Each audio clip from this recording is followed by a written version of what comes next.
నమస్కారం. ఘంటారావానికి స్వాగతం. ప్రధానాంశాలు.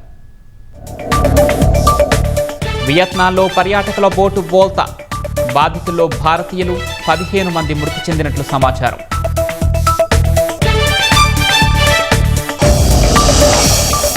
మృతుల్లో కడప మచిలీపట్నంకు చెందిన 2 గుర్తింపు, ఆసుపత్రిలో మరికొంతమంది బాధితులు.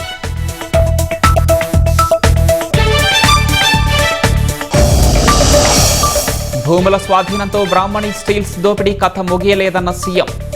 ఓబులాపురం అంశం ఇంకా పెండింగ్లోనే ఉందని వ్యాఖ్య.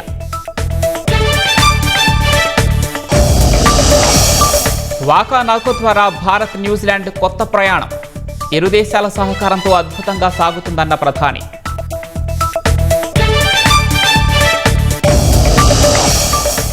బీహార్లోని సిమ్రీ బఖ్తియార్పూర్లో పెళ్లింట కర్రలతో కొట్లాట, వేడుకలో మటన్ బదులు చికెన్ పెట్టారని బంధువుల ఘర్షణ.